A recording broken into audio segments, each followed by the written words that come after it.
Hey everyone, this is Pete, and welcome back to Atari A to Z Flashback, a series of explorations of the 150 games that make up Atari Flashback Classics for Nintendo Switch. Today's game is Video Checkers. This was a 1980 release from Atari, developed by Carol Shaw, creator of River Raid for Activision. Now, Video Checkers is one of the earliest commercially released games to be created by a woman, and it was developed alongside Bob Whitehead's work on video chess. Carol Shaw thought that Video Checkers would be a good complement to video chess. Now, interesting story behind this is that Shaw's algorithm for the computer player in Video Checkers is actually more sophisticated than the one that Activision co-founder Alan Miller used for his own checkers program that was being produced around the same time. And in fact, Shaw's work on Video Checkers impressed Miller so much that she was offered a job at Activision, and the rest is history really. So without Video Checkers, we might not have had River Raid, which is one of my favourite games of all time. So thanks very much, Carol Shaw and Alan Miller and Video Checkers, I guess. Now, Video Checkers had a fairly middling reception on its original release. It was praised for its reasonably challenging computer opponent, but it was criticised for being limited in scope. But, I mean, what do you expect really? It's called Video Checkers. Anyway, let's go give it a try for ourselves. Let's go play Video Checkers. Okay, welcome back once again to Atari Flashback Classics. And as you can see, we've reached a significant milestone on this series. We are on to the last page of games. We've got the last 8 games to cover. So the end is literally in sight. And the end is Yar's Revenge, which is a hell of a way to go out on this collection. So looking forward to that. But before that, we've got Video Checkers, which offers 19 video games. So let's have a look at the manual and see exactly what it has to offer us. We'll enjoy this faintly horrifying artwork to begin with. Don't know what's going on with that kid's face down at the bottom. Does that look... It looks slightly more recognisable in the little box art we got on the left there, but on the manual there, he's just... I don't know what's going on there. Anyway, the computer plays by the standard rules of checkers. The most important rules are: a player must jump when able. A piece which jumps into the king row and is promoted to a king cannot continue jumping on the same turn. The game ends when one player cannot move. This could occur because the player is blocked or because the player has no pieces left. The checkers are usually referred to as black and white regardless of their actual colours. In Atari Video Checkers, the pieces are red or dark grey and black, and white. In the amateur games, the board has black and red squares. In the pro games, levels 5 through 9, the official tournament colours of green and buff are used. See diagrams on the next page. Note, these colours may vary on different television sets, and they probably would. Alright, use the game select switch to change the game in the game number. If the game number is white, then the human player controls the white pieces on the board. If the game number is blue, then the human is red. Different game variations are explaining the game variations. Okay.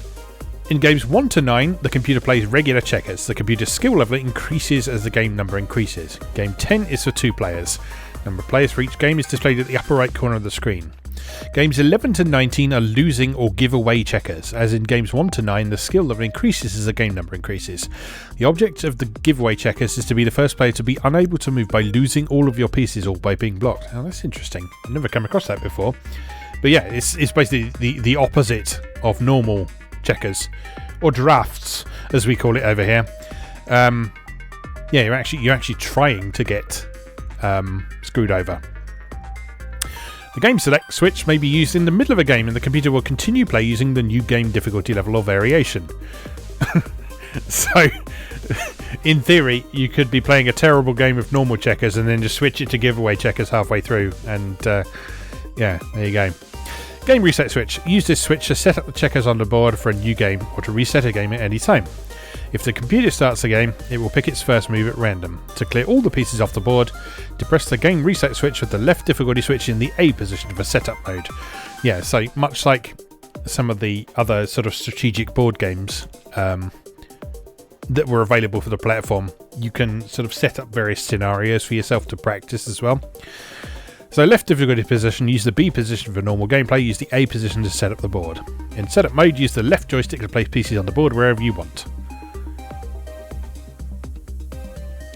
Okay, right difficulty switch. In the B position, the left player in a 2-player game or a single player in a 1-player game is black and starts the game. In the A position, the right player in a 2-player game or the computer player in a 1-player game is black and starts. Switching the right difficulty switch when it is your turn to play will cause you to trade sides with the computer. The computer will take over your pieces and make the next move. This is actually sort of quite impressively flexible. So, yes, you can cheat with that, obviously, but you can also sort of get yourself into various situations and then try and get yourself out of them, which is quite interesting. Colour black and white switch. In addition to its usual function of changing the television display from colour to black and white, this switch determines the board numbering scheme to be used. The purpose of this latter function is to allow the Atari Video Checkers game to play against computer games which use standard checkers numbering to enter and display moves. This function also makes it possible to play out examples from checkers books. The squares are numbered from 1 to 32, as shown in the diagram. The square numbers are shown at the top middle of the screen between the game number and the number of players. The first number is the starting square, the second number is the destination square for the move. When the colour black and white switch is in the colour position, the black pieces always start on squares 1 to 12. When it's in the black and white position, the white pieces always start on squares 1 to 12. This makes it possible to play computers or machines that always put their opponents on squares 1 to 12 regardless of colour.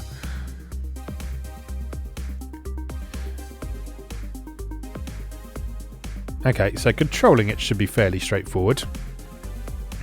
Here's a few interesting things. The length of time the computer takes to move depends on the difficulty level and the number of possible moves. The times given in the game matrix are approximate. The actual time for a move varies depending on the current situation. While the next move is being computed, the board will disappear from the television screen and different colours will flash on the screen. This is done to speed up the computer play since it takes time for the computer to do the display. Also, the design of the Atari video computer system makes it difficult to do extensive computations and display the board at the same time. When the computer completes its move, the board reappears. The computer's move is indicated by a blinking X of the computer's colour and a blinking computer piece. The jumped pieces, if any, will also blink. Your cursor will appear in your colour as soon as you move your joystick or press your controller button, the computer's piece. Interestingly, as well, there's actually a bit of information about Carol Shaw's algorithm that impressed Alan Miller at Activision so much. So, when computing its next move, the computer does what is called a tree search using alpha-beta pruning. What this means is that the computer picks a move, then picks a counter move by its opponent. Depending on the difficulty level, the computer continues making moves and counter moves. At some point, it evaluates the board to see how many pieces each side has, and what sort of position the pieces are in. The computer does this for various combinations of moves and picks the move which will be most advantageous to itself, assuming that its opponent will do the same. Alpha-beta pruning is a technique which is used to reduce the number of moves which must be examined. The game number determines how many plies deep the computer goes in the tree. 1 ply is a move by 1 player. Technically, a move is considered to be 2 ply, 1 move by each player. For example, in Game 1 the computer looks only 1 ply deep. However, if there is a jump, the computer keeps searching until there are no further jumps regardless of the game number. The computer becomes progressively more intelligent as the difficulty level is increased. At game level 1, the computer does no positional checking, it simply counts the number of pieces on the board, giving extra weight to kings. At level 4 and above, all of the positional checking is brought into play, including king row protection and centre and double corner control. And a few tips, if you're not very good at checkers, which I am not. Try to control the centre of the board. Protect your king by keeping pieces in squares 1 and 3 or 30 and 32 as shown in the diagram. Try to retain the first king and then make good use of it. Set up a series of jumps that leave you 1 or 2 men ahead. Okay, and it does actually put the rules of checkers in there for those who don't know how to play as well. I won't go over those today because, well, I mean, you can look up the rules of checkers and you might also get an idea of how to play from watching me as well. So anyway, here's a game matrix of all of the available variations. And you can see how far ahead the computer looks at different difficulty levels. And you'll see that levels 8 and 9, the wait time becomes quite long. Level 9, the computer may take up to 15 minutes to take a move. I don't think that's quite as long as some of the other games that we've seen, like I think 3D Tic-Tac-Toe had a very long time, and I think Video Chess has also got some very long wait times. But still, 15 minutes per turn. That doesn't happen every turn, obviously, because the computer could find a good move very quickly.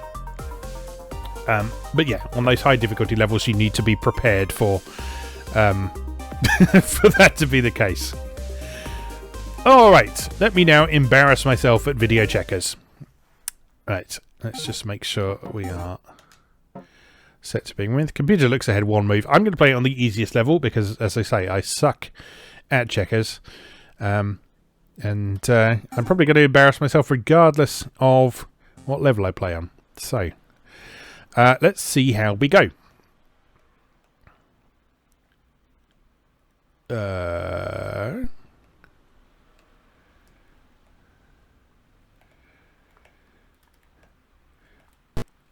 Okay, so you have to push diagonally to select a piece. Little bit awkward, but fine. Right, let's take that one and let's put it there. There goes the computer. And you see JP is flashing at the top, which means I have to jump. So I have to jump there, but then the computer's going to jump over me because he has to. And no one is left in a particularly good position. Alright, so let's... I could bait him, but I'm not going to. I'm going to put that there. Okay. So he's going to sit there and be annoying. Let's take this one.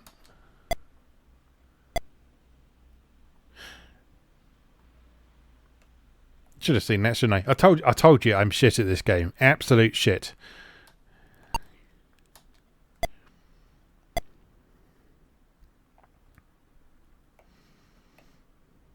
I'm just strategy games in general. I'm absolutely terrible at looking ahead, which is kind of core to what you should be doing in a strategy game. But I'm just so terrible at that particular skill. I just find it very, very difficult to play certain games. Like, I understand how to play checkers, and I even sort of understand some of the things you need to pay attention to in order to win. But yeah, my general level of competence at the game is not good. Right, so if I put that one there, you can't jump it. Can he? No. Right, so you can go there. Yeah, right. And then I can get this one out. There. Right, now I have to jump here. Oh! Oh! No, no, no! That's not on. Unacceptable.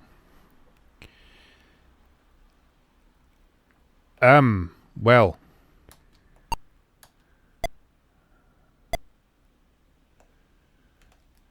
Another jump we have to do there.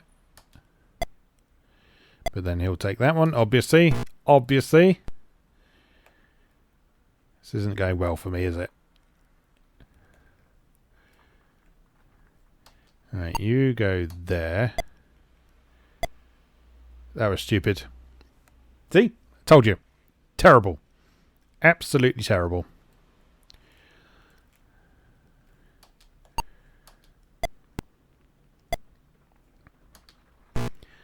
Alright, again, have to make a jump here. But then that will get taken. Yes, obviously. Very good.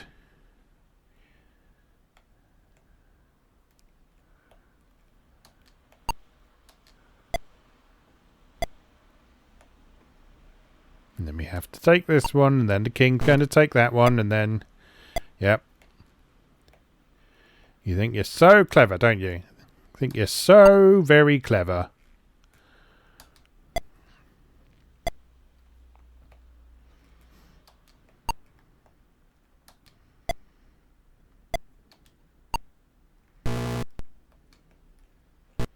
Oops. Well, that was suitably embarrassing. let's have a go at giveaway checkers, because in theory I should be good at that. Right. Pop that right there in the middle. No. Put that back. And then put that right there.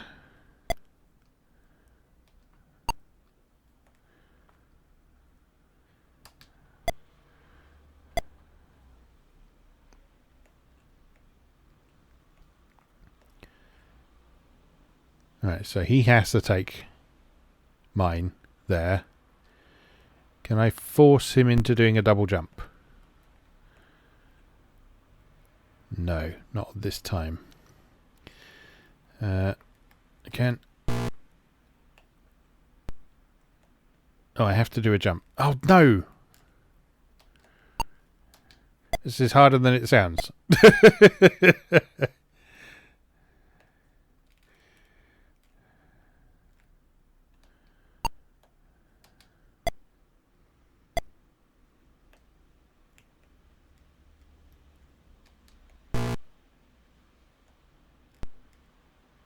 Where?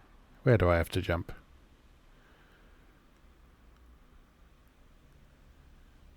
What? Oh, there.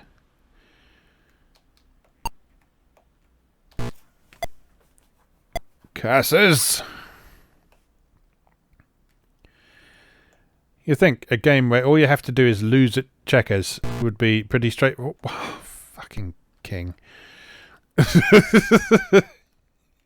Yeah, a game where all you have to do is lose at checkers should be pretty straightforward, but apparently it is not.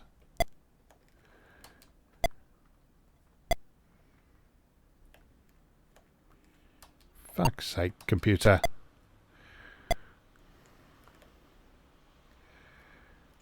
Yeah, not as easy as it sounds.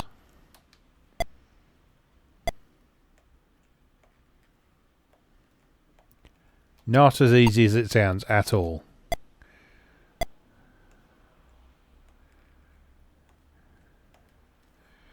Alright, if I pop him there, he's got to be taken now. There we go.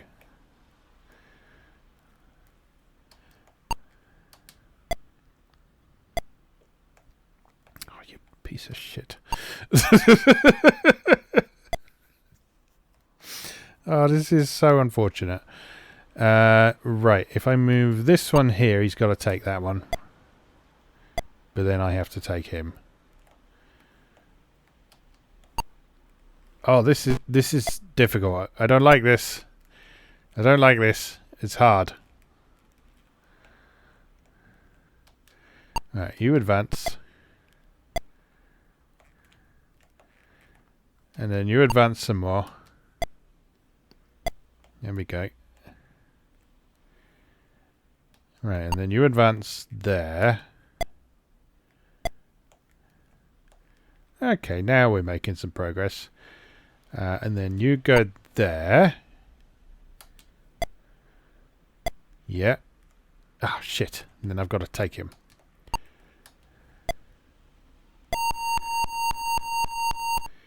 Well, I think I did slightly better there than I did in the normal game. But not by much. Let's play one more normal game, because it apparently doesn't last very long. Alright, computer looks ahead 1 move. Pete looks ahead no moves because he's terrible.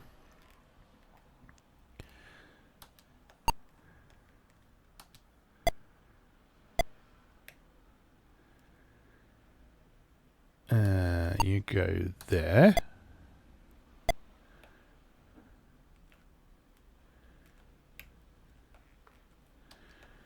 Then you go there.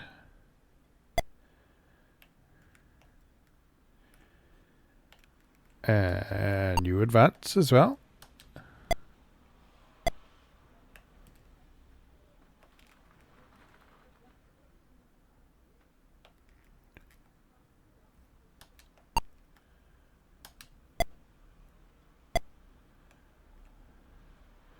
Okay, it's going all right so far. It's going all right.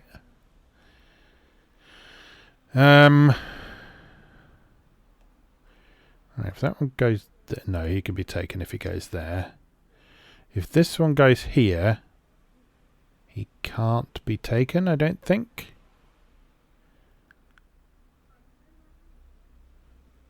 I don't see it. Let's try that.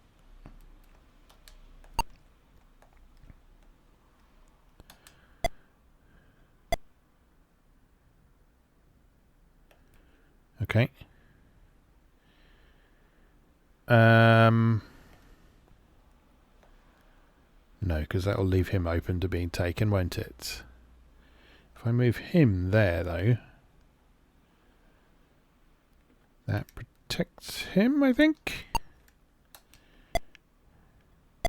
See, I'm getting it. I'm getting it. Slowly. Very slowly.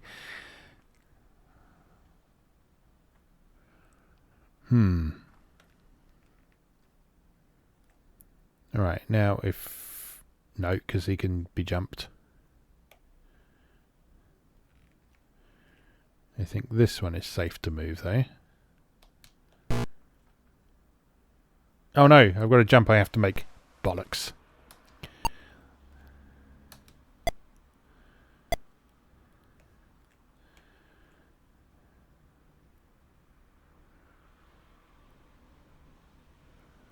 Where? Oh, over here.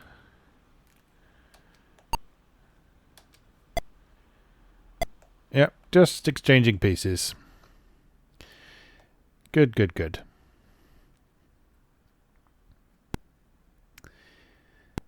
Now what?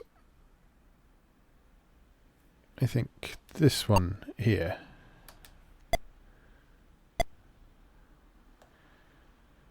Right. And then...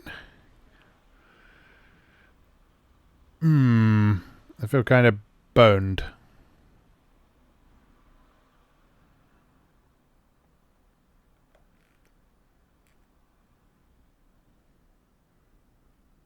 Yeah, I can't see many good moves to make here.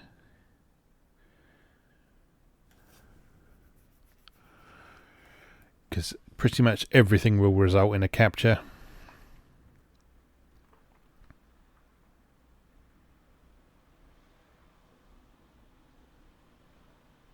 Every move that it's actually possible to make, that is. So, I guess it's just going to have to be a case of minimizing the damage as much as possible. Right, if I move that one there, then he will jump that one and end up there. Then I can't capture him, so let's not do that one. If I move that one there, then he will capture that one, and I can't capture him, so let's not do that one. If I move that one there, then he will capture that one and end up there, and I can then capture him. I think that might be our best bet. Let's do that.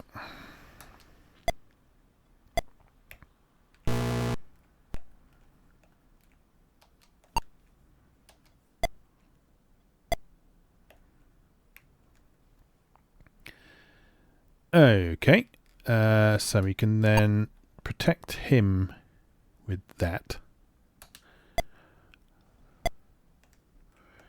And then we have to jump him. And then he will jump us. And we can't do anything in return for that, which is a shame, but it is what it is. He can then move safely up there. And actually continue moving safely up there. On the way to becoming a king.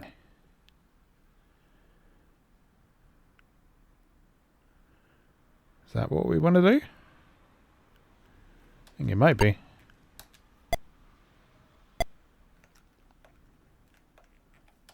Yeah, king me! Remarkable lack of fanfare for being kinged. Disappointing. Alright, I shall proceed to do nasty things to your back row.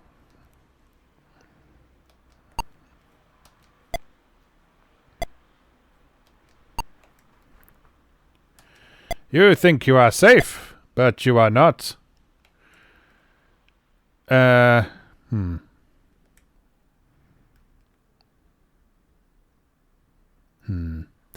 I also am not safe.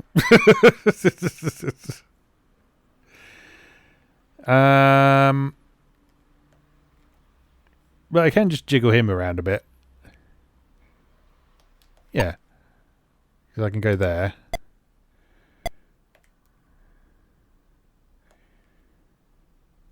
And then that's going to force him to move into a position he doesn't like very much.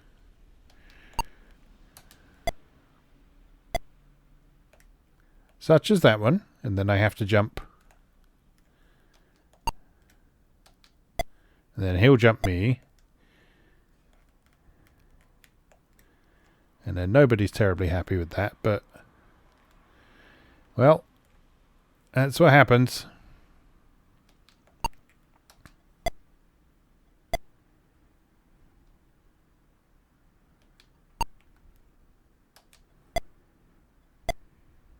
Oh no, he's going to get king. Shit!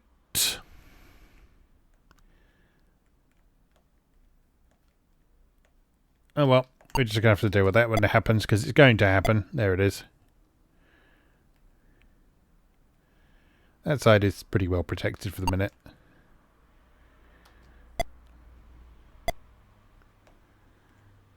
Okay, no jumping possible there. Maybe we creep back in this direction.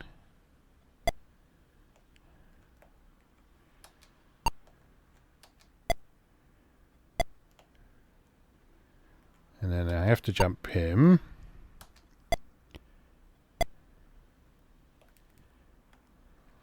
And then he can work on becoming another king. Which is nice.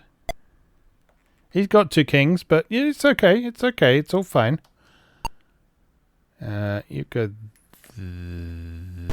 shush. There.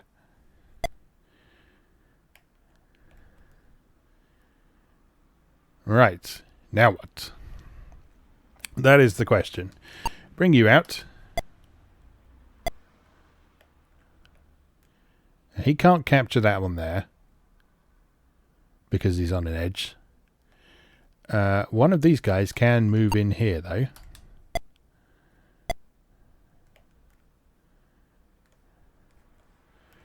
And then my king can grab this one. And my other king can grab this one. Oh, but that king can then get captured. Can't he? Yes. Do I want to do that? I have to do that, don't I? Yeah. Alright, well. Sacrifices have to be made in war.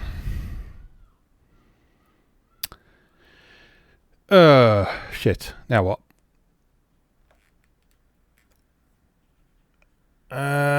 You creep over here.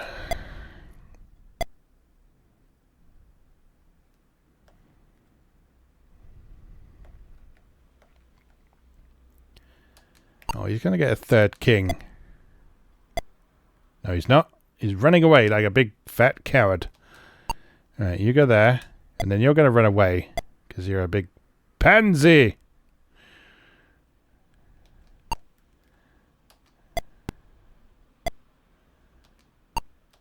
Alright, then he can just wait there.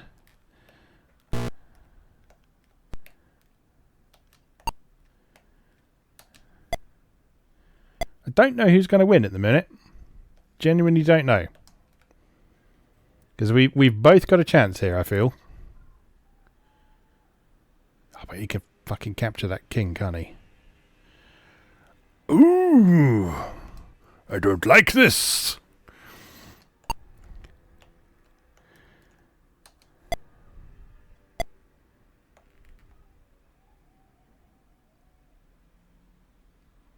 Oh, this is awkward. This is very awkward.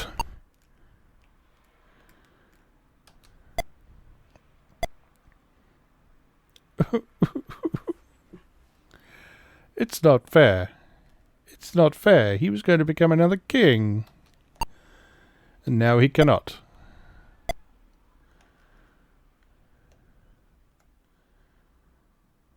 You go there. And then you go there.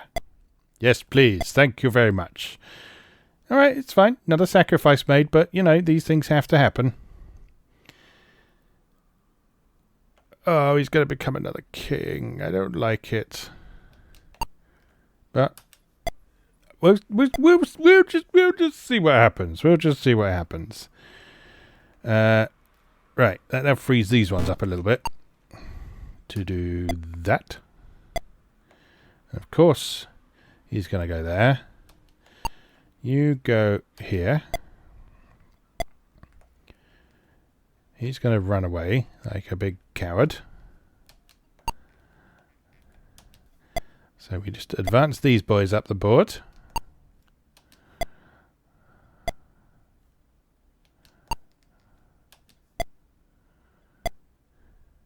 And end in a big joyous stalemate.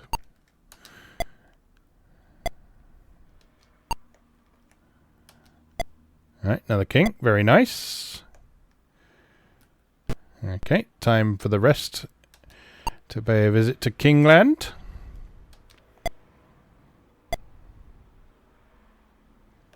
Oh, cheeky.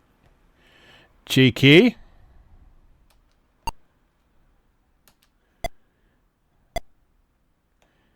We will have none of your trying to take my king nonsense.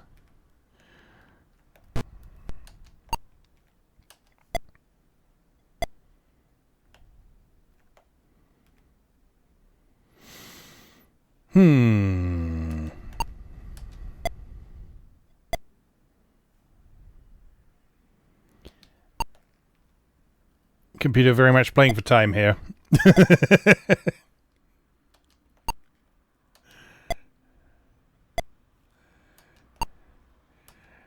Now I am the one with 3 kings. Yes, indeed. I think it might be time to make it 4 kings.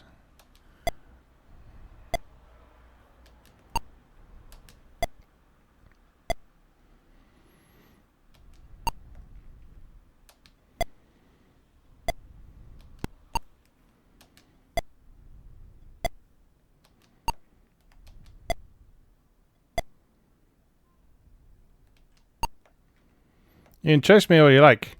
I'm going to become a king. And you are going to die.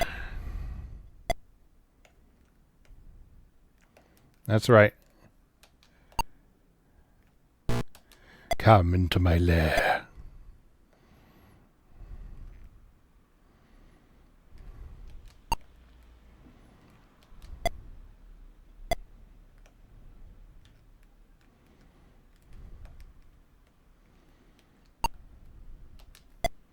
Well, this is proving much more satisfying than that first game, isn't it? In that I'm actually making some sort of progress.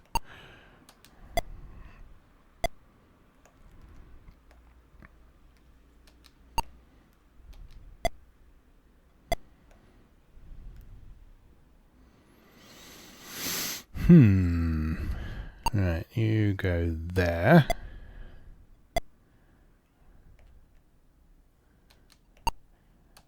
Corner him.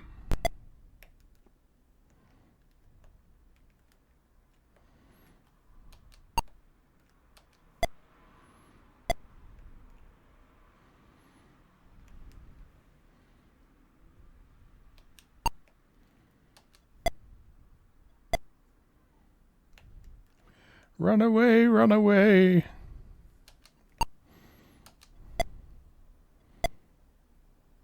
Oops. I made an error. I hope that hasn't cost me the game. I don't think it has.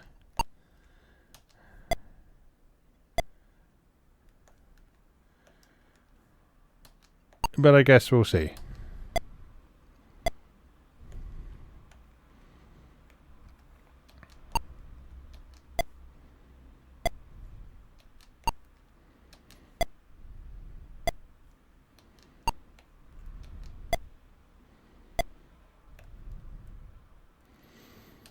Not if he does shit like that. It's not going to cost me the game.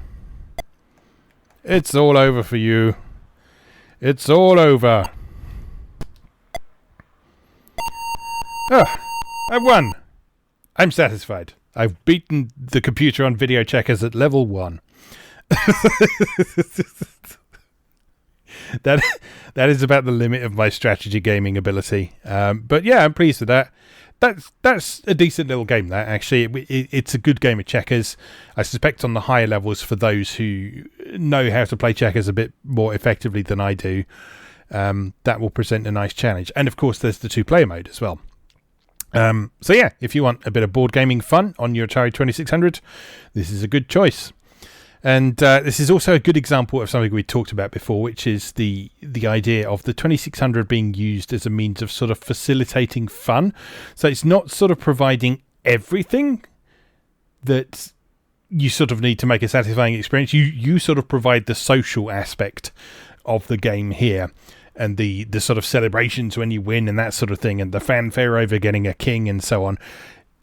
This is your game board, basically. If you think of when you play checkers or drafts on a tabletop, yes, the board is there to sort of facilitate the game itself, but the real magic of it comes with sort of the sense of satisfaction of making progress in the game and of interacting with your opponent and all that sort of thing. And so, yeah, this is a good example of how quite a lot of Atari 2600 games were designed in that way, designed as a replacement for a game board, basically, a means of facilitating social play, or indeed the ability to play by yourself when you would normally need 2 people to play something like this. Anyway, I am satisfied with that for now, so it just remains for me to say, as always, thank you very much for watching, and I'll see you again next time.